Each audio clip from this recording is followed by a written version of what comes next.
in the Horn of Africa to see what's happening to children there because of the food shortages, and it's devastating to see it. You know, populations are moving because the animals are starving to death. People are severely malnourished, and I visited children in a hospital who were so acutely malnourished that you walk into the room and it's completely quiet because the babies are too weak to cry.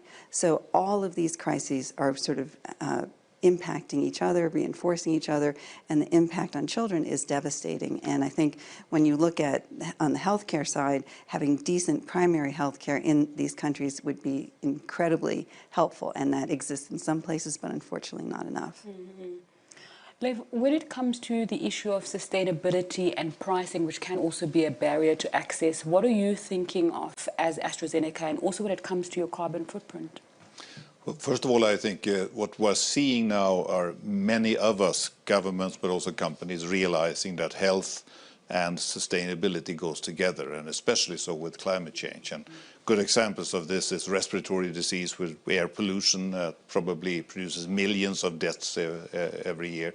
Contagious disease is certainly one of those, but also everything that has to do with cancer, exposure to different substances, etc. In the case of climate change, we are trying to be doing our part.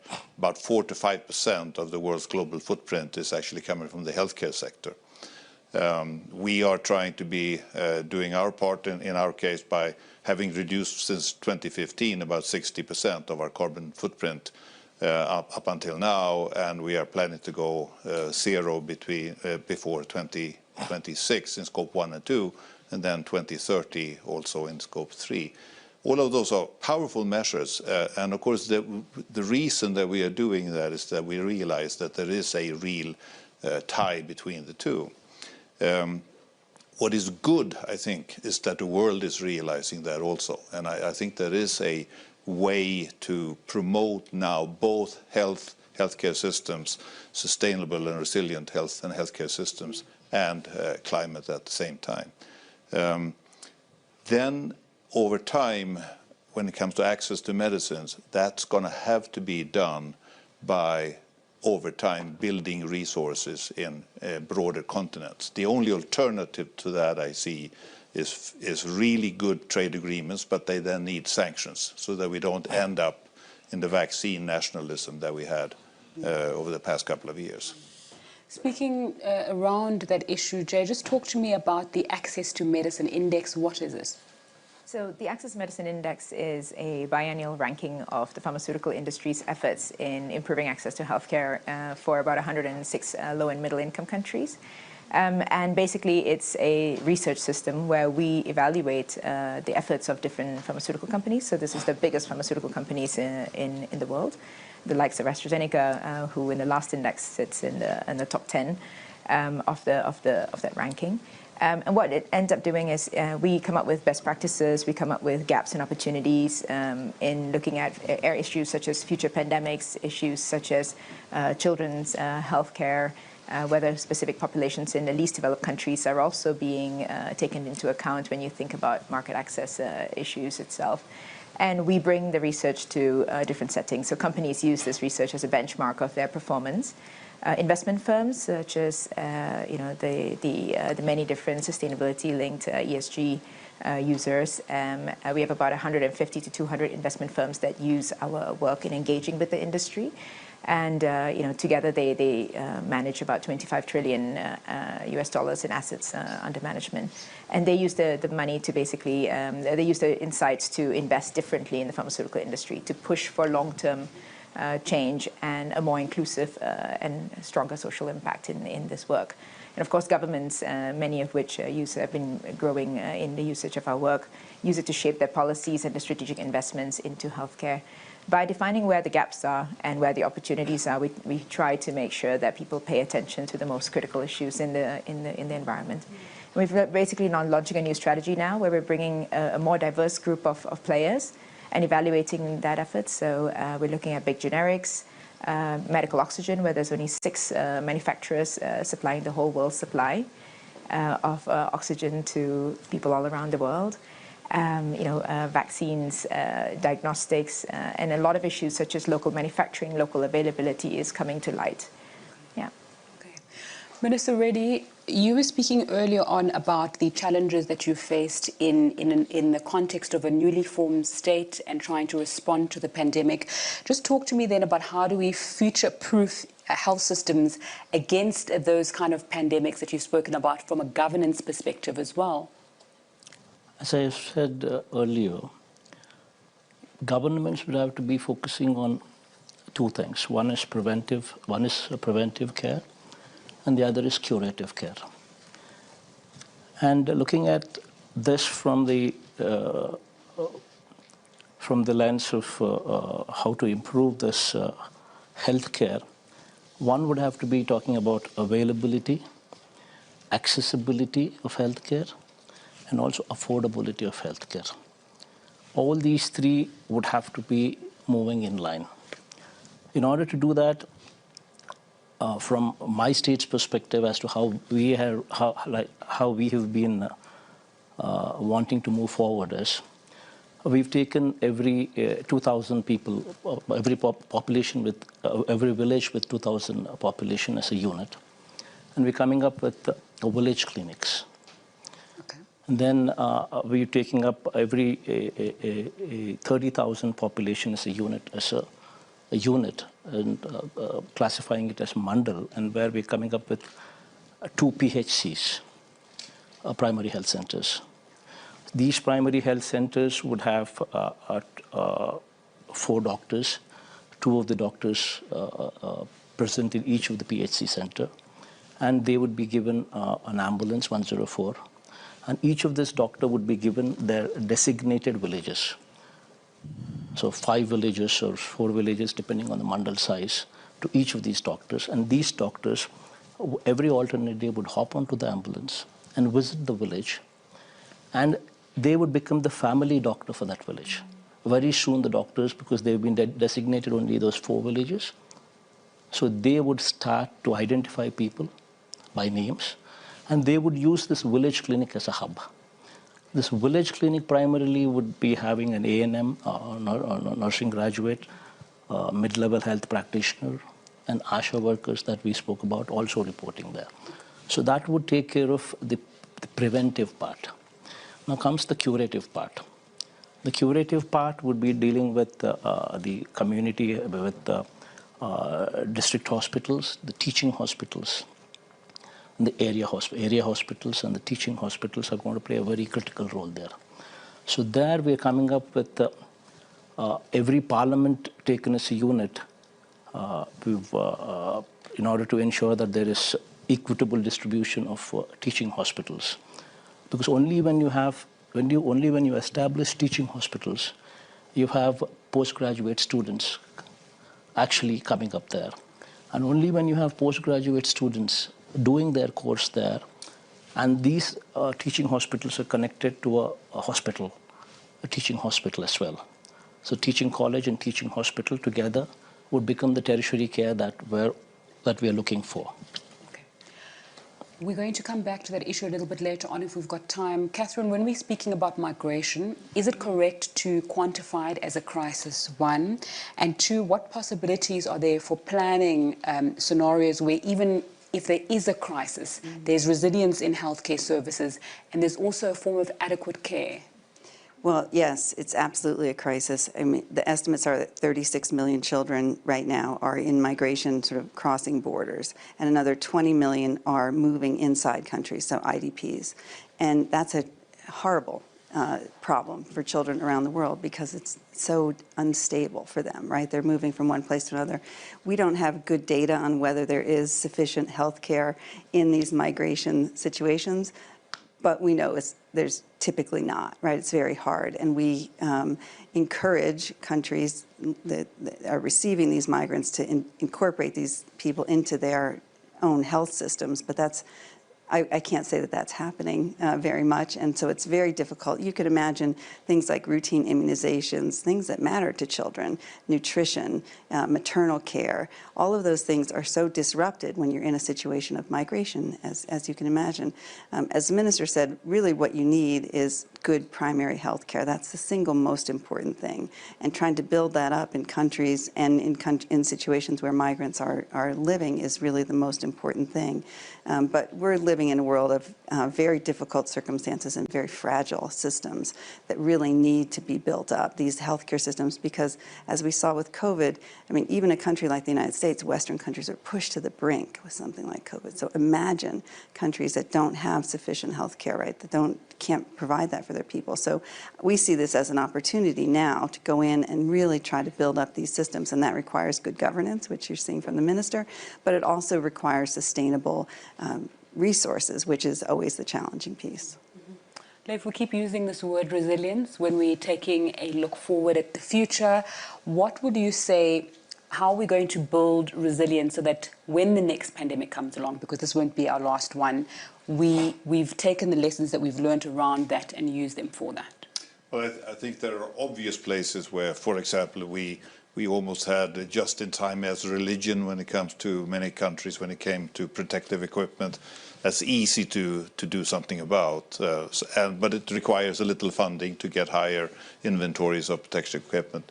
There is lots to be said about preparing for how to actually build medicines, how to do medicines in different countries and different continents, and be able to roll that out at scale quickly. And to do it quickly, it requires preparation to be able to do it. I would argue that good sanctionable trade agreements, such that we don't end up in immediately losing resources on a world scale just because one country does this or that, are the types of measures that we could take, longer term and more difficult, but it would build a greater resilience. We have a war call right now in many countries that says autonomy, and we should be very autonomous. All of that is good up to some level, but it creates an enormous complexity of duplication and cost if we are to do it at each country. So I would start with the first aspect of saying, let's try to make global agreements in such a way that they will actually hold even in a period of crisis. All of this, very interesting. In a minute, Jay, how do we plan to mitigate risks like supply challenges, wars, and access in the future? In a minute. Yes. So I think that early awareness and early thinking is absolutely critical. In the case of the industry, early planning for access, so that when you're designing a product, when you're thinking which products should be part of the research and development pipeline, already needs supply, needs to be taking account of supply issues, affordability issues, and how will a particular product be used in a primary or tertiary care system. I think at the end of it, you definitely need to see a closer collaboration between industry, public partners, and nonprofit organizations, getting the patient voice early on board, in order to make sure that the right products are being developed, the right access plannings are being there.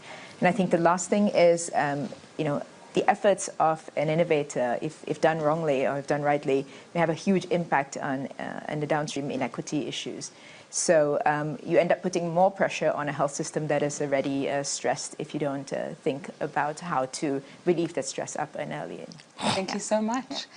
I'm going to open up the floor for questions now, and I'd like to begin with Kezavino Aram. Please let us know also if you would like to ask a question. You can raise your hand and let us know if there's a specific speaker that you would like to direct the question to. Thank you very much. It's very encouraging to hear all of you. I think two things, and then I'll come to the question. First is, I think the pandemic has shown us fundamentally, if health is not prioritized, everything can come to a stand down. So Chief Minister Reddy, it's so encouraging to hear you. To you, my question would be that strengthening of the primary healthcare system requires a lot of effort. We know of the doctor population ratio. We know that we don't have enough doctors, but the pandemic has also shown us imagining new partnership, the religious communities and their assets, for example. So that's the question to you. And the second question, of course, is to companies like AstraZeneca, which have made such a huge difference in the transfer of not only intellectual rights and products and vaccines. India is a beneficiary. India is also a contributor. Is how do we keep children as priority? I'm not asking our colleagues from UNICEF, but I'm asking you. I come from a country where 44% of the population are below 18. They have been the invisible face of the pandemic, to quote UNICEF. They will need 24 months, if not more, of investment to just come out of this crisis. How can we put, and to you as well, how can we put children back on the roadmap? They are not our priority at the moment. And you were speaking of resilience. One of the things that we say in public health, I head a Gandhian organization in India. We say it's mental health. When we speak of mental health and resilience, we say it's a connection between internal assets that a child has and external resources that a society provides. The pandemic really has shown us that that link has to be established. So to people who can make a difference for children from outside, UNICEF keeps advocating, but we have missed many opportunities to do that. And to you, Chief Minister Reddy, it's so wonderful to hear you speak about the healthcare system, but it will require persistence. Already this year, the central budget in India has a shrunken health budget. So how do we keep that going? Thank you. Thank you.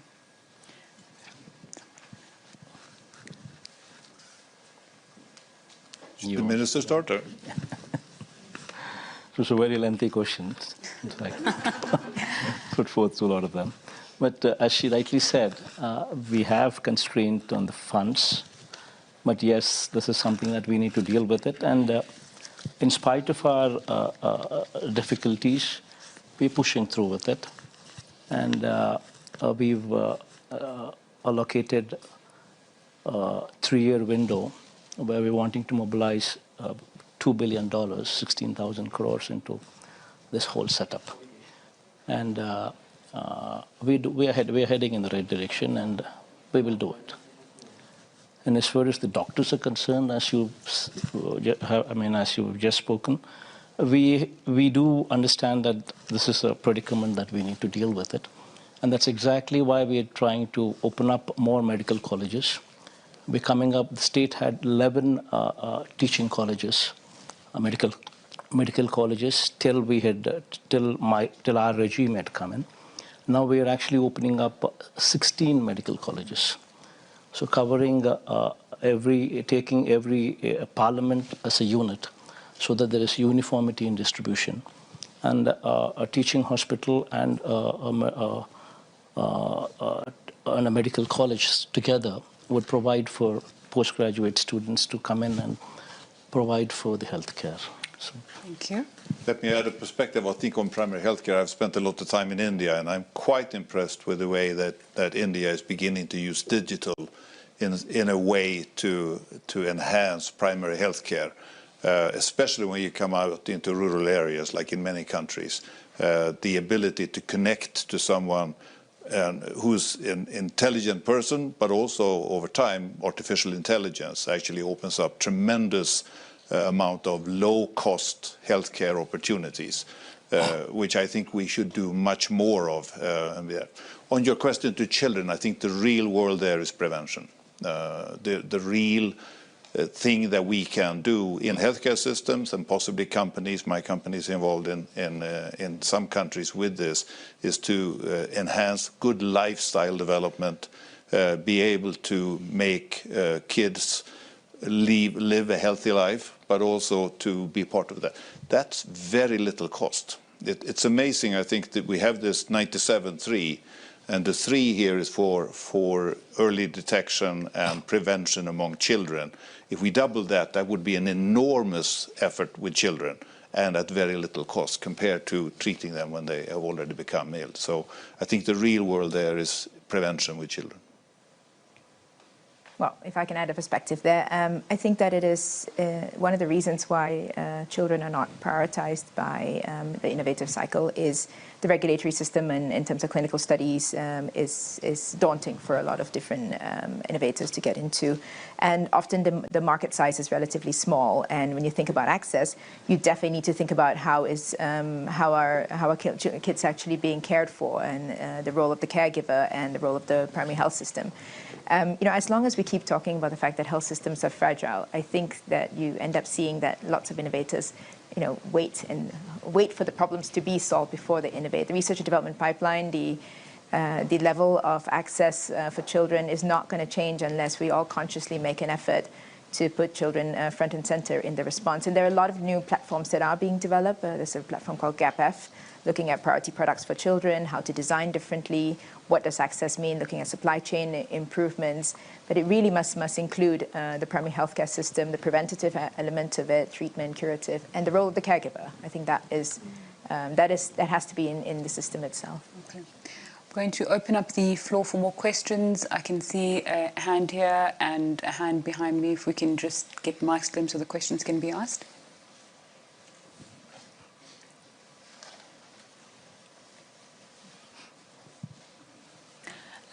The lady over there had her hand up first. Thank you so much, dear speakers. Should I stand? Yes, you can. It's up to you. Thank you so much, dear speakers. I'm Nupur Kohli. I'm a global shaper from the Amsterdam hub. We are young people between the age of 18 and 30 from the World Economic Forum. I also work for the largest healthcare insurance company in the Netherlands.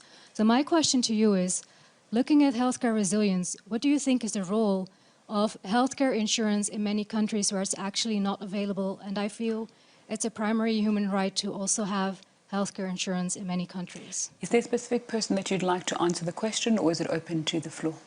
I would like Mr. Johansson and also the dear Chief Minister to answer those questions, how you view that. Thank you.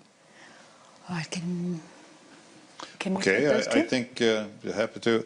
I think traveling around the world like we are, we have people on the ground in more than 100 countries, and we are selling drugs into 200 countries. It's very good to see the development in many countries, India, China, etc., where reasonable healthcare programs are being put in place, and mainly as a government effort.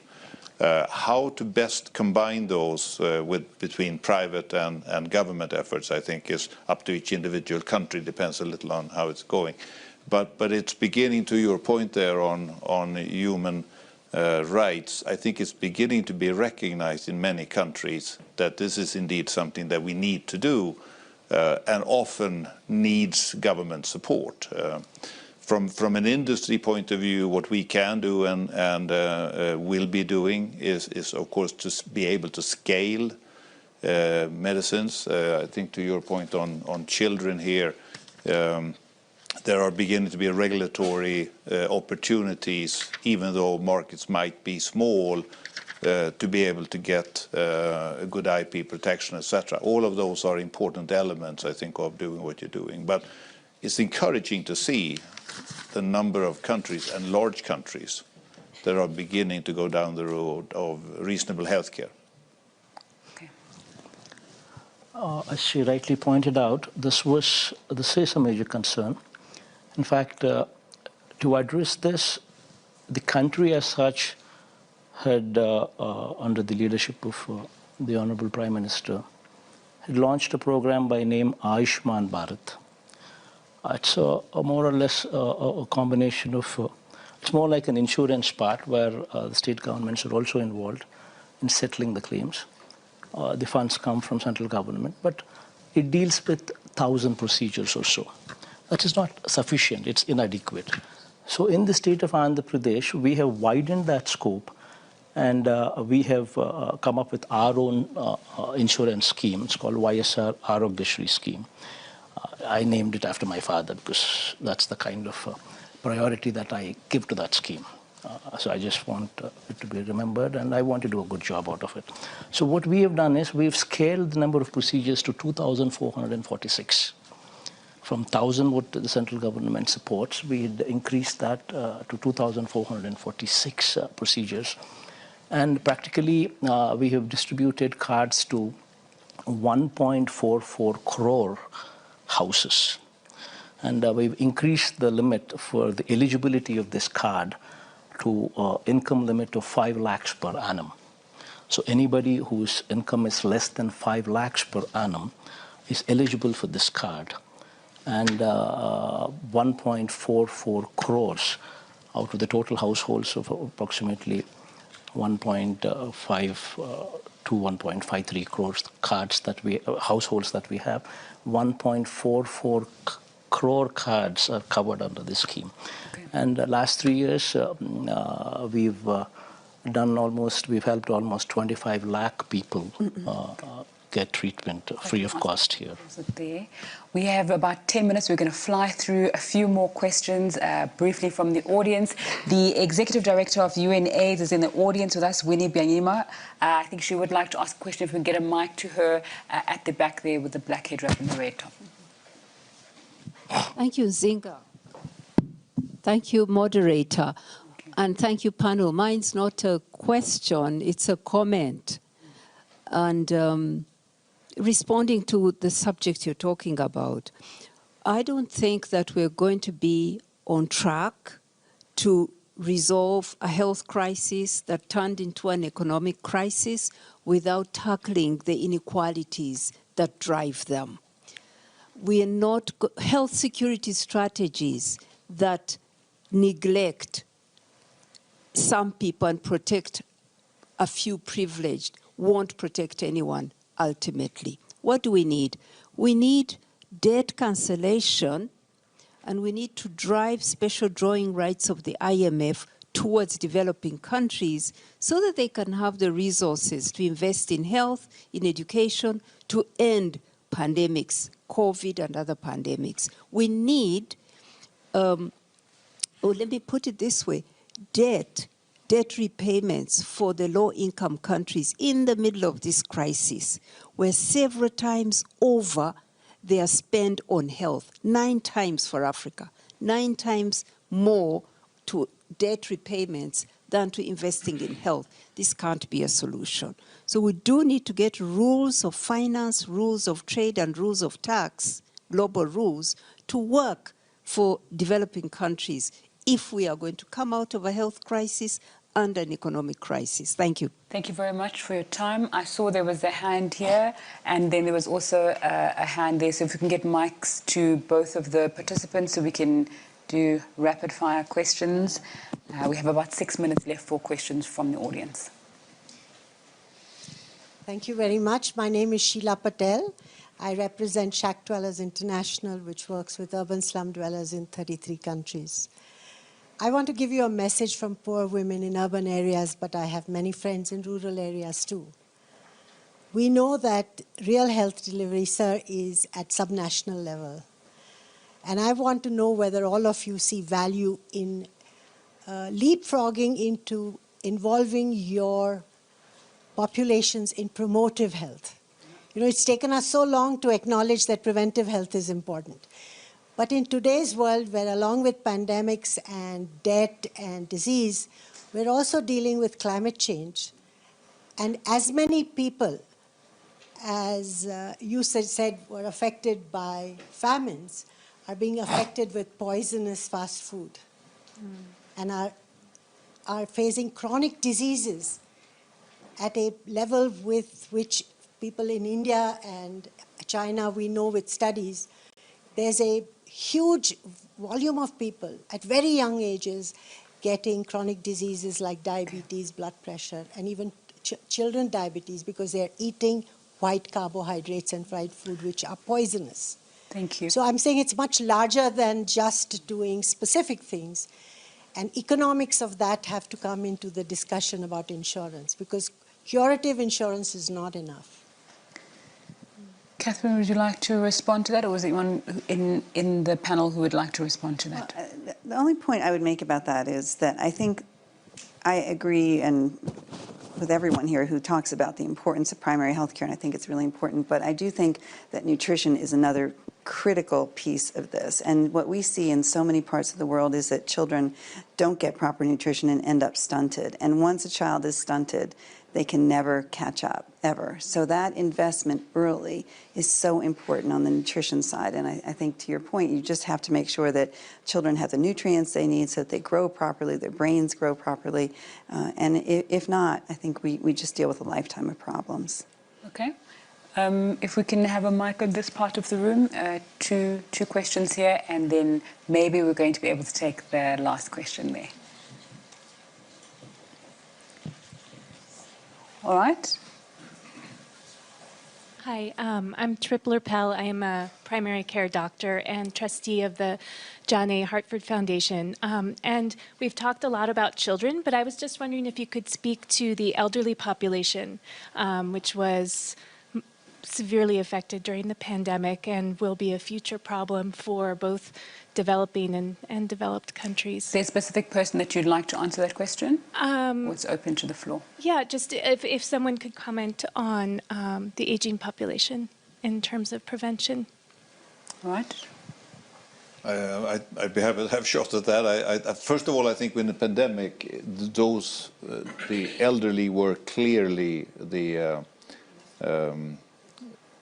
population in danger, and I think that was handled well in many countries, less well in other countries, where the vaccination rate did not go up high enough into the elderly population, and thereby also protecting them, but also protecting the rest of the world. Those are things that I think we need to work out with for the next time and see how we can do that better.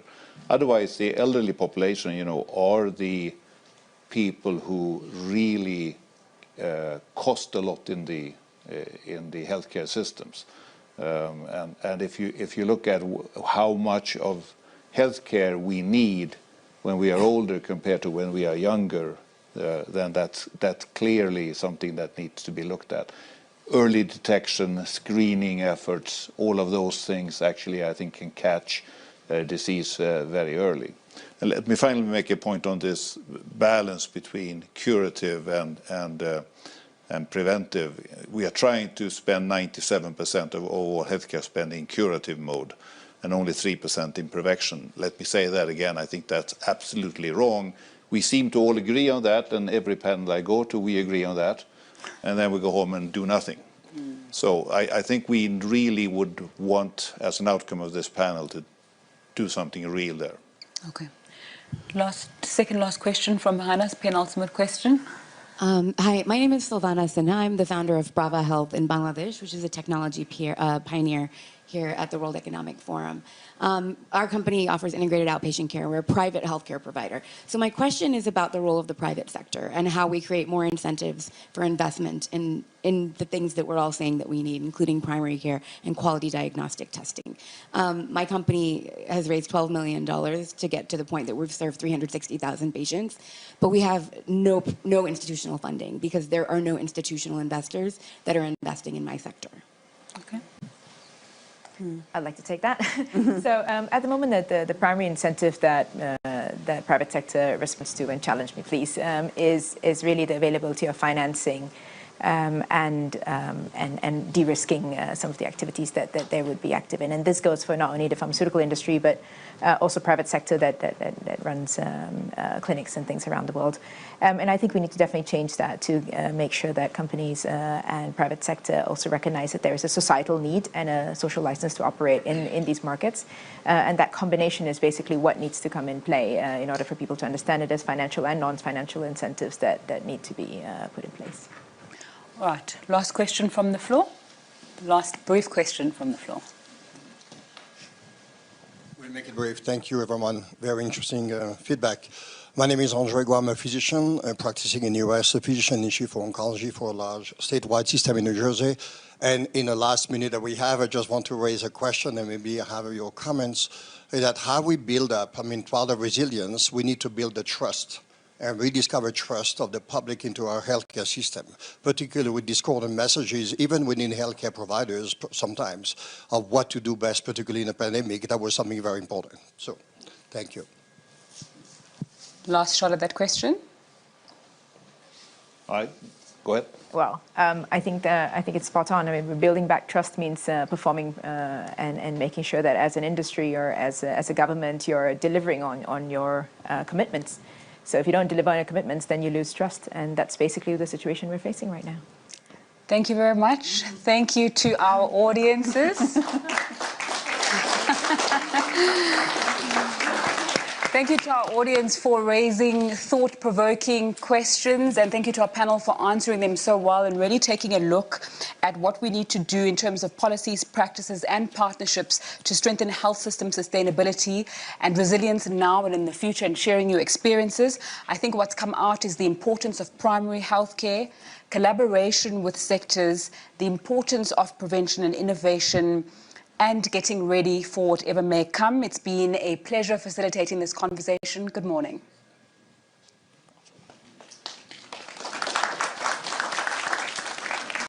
Thank you. Good job.